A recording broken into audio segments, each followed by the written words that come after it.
I ćao svima drugari, dobrodošli u moj novi video. I danas radimo jednu top 5 listu. Najveća pojačanja u Premier Ligi koja zapravo nikad nisu bila pojačanja.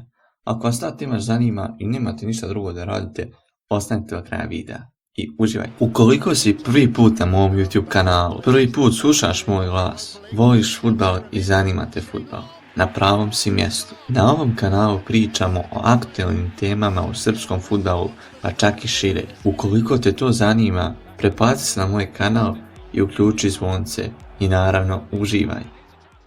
I znači, koliko ste već čuli u uvodu o čemu se radi, znači ja sam izabrao top 5 fudbalera koji su bili kao najveća pojačanja Premier Liga, ali oni nisu dobro igrali, nisu dobro pokazali, a bili su baš plaćeni dobro. Znači ovo ću napraviti kao neki serijal, imam baš dosta fudbalera sam našao, ali evo za prvu epizodu, da imam kako se ja prođe, izabrao sam 5. Imamo baš 2 neka zanimljiva, kad ste vidjeli po thumbnailu, za narednu epizodu ćemo naći neka bolja. Tako da ako želite i za neke druge liga, ne samo Premier Ligu, obavezno bacite like, ja imam 5 lajkova za nastavak. Znači ljudi moji, na prvom mjestu, prije samog početka ove liste, želim da kažem da nisam pravio ono 5 najmanje plaćen, pa 1 najviše, nisam to već nakon Na prvom mjestu stavio sam, ljudi moji, Francisa Jeffersa. On je došao u Arsenal. On je na ostrovu poznat kao lisica u 16-tercu. Jeffers je u London stigao iz Evertona 2001. godine za sumu ekvivalentnu današnjoj vrijednosti od nešto više od 15 miliona evra. I nikada nije opravdao svoj nadimak. Arsene Wenger ga je čak izabrao i prije Ruda van Nistelrooya i grdno se prevario.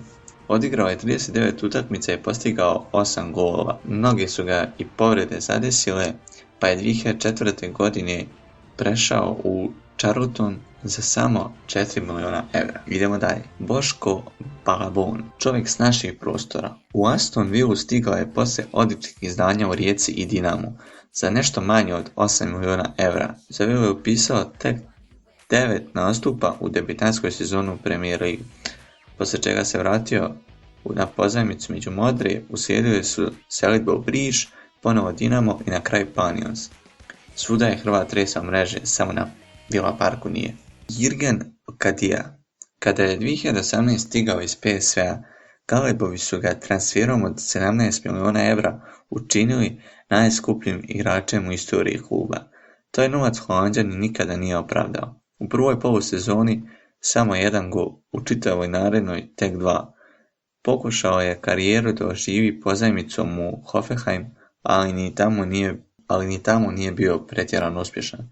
Trenutno je na pozajmici u Cincinnatiju, a kako mu ugovor ističe za nešto više od mjesec dana, čini se da je njegova epizoda na Palimeru gotova. Ovi do sada fudbalere možda niste ni znali, ali ovog svi znamo. Fernando Torres. Chelsea tog 31. januara 2011. godine kupuje za 58 golova na 110 Premier ligaških utakmica, premalo za cijenu koja je plaćena. Ako ništa, pamtit će ga u Londonu po onom golu Barceloni u polufinalu Lige šampiona, kada je obišao Viktora Valdeza, pa i u onom finalu Lige Europe protiv Benfike 2012. na 13. Davy Klaassen.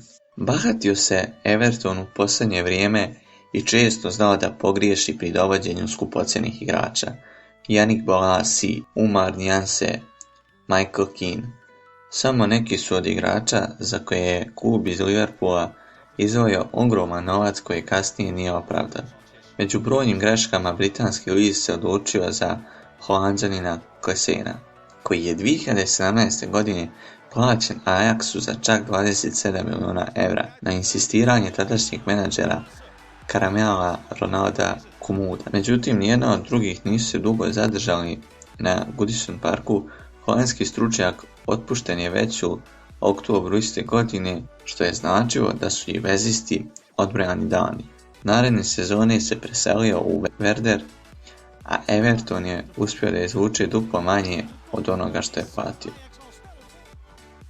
I evo ga ljudi, došli smo na kraj ovog videa. Ako ste uživali, obavezno bacite like, pretplatite se na moj kanal i ako vas zanimaju još ove top 5 liste, znači obavezno mi pišite, meni se ovo jako snima, jako mi se dopada. Ljudi moji, do narednog klipa, veliki pozdrav!